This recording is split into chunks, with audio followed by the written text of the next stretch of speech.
নমস্কার, জয় শ্রীকৃষ্ণ।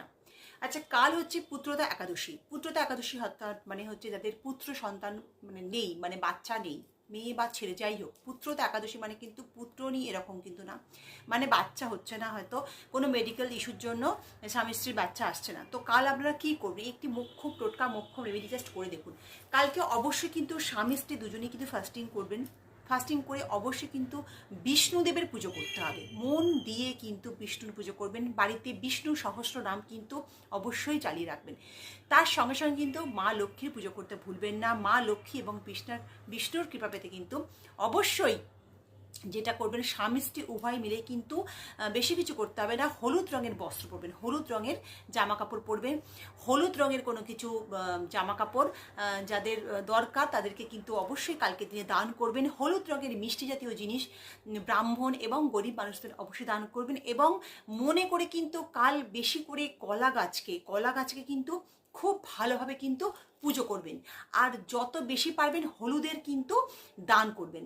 এবং হলুদকে ভালো করে যে পুজোর যে হলুদ লাগে সেই হলুদ কিন্তু 1 লোটা জলে, মানে 1 ঘটি জলে কিন্তু ভালো করে গুলে আম পাতা বা কোনো ফুল দিয়ে, ভালো কোনো জবা ফুল টুল দিয়ে বাড়ির মধ্যে কিন্তু মানে ছড়িয়ে দেবেন ভালো করে প্রত্যেকটা ঘরে।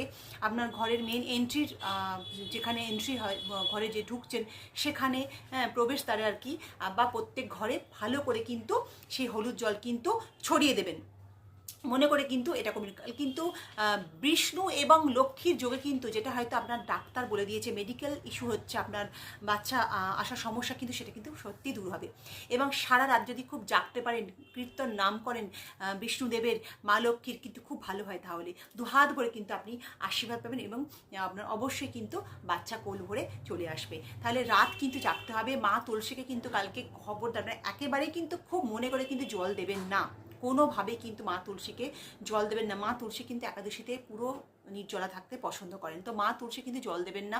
এবং রাতে কিন্তু অবশ্যই কিন্তু ভোজন, কীর্তন, নাম কীর্তনের কিন্তু মাধ্যমে রাতটা কাটিয়ে দিন, বিষ্ণুর নাম করে কাটিয়ে দিন। দেখবেন যেটা মেডিকেল ইস্যুতে হচ্ছে, মেডিকেল ইস্যুতে বা আপনার কুষ্টিতে হয়তো ভাগ্যে আছে যে আপনার বাচ্চার আসার সমস্যা হচ্ছে, সেটা কিন্তু সত্যি দূর হবে ভগবান বিষ্ণু এবং মা লক্ষ্মীর আশীর্বাদে। তো অবশ্যই রেমেডি টোটকাটি করে দেখুন। মোক্ষম একটি টোটকা, কিন্তু টোটকা আমি এটাকে বলবো না, এটা একটা কি বলবো, মানে আশীর্বাদ, ভগবানের একটা আশীর্বাদ কিন্তু আপনার উপর বর্ষাবে যদি সত্যিই কাল একাদশীতে, পুত্রতা একাদশীতে যদি সত্যিভাবে যেগুলো বললাম সেগুলো কিন্তু করেন।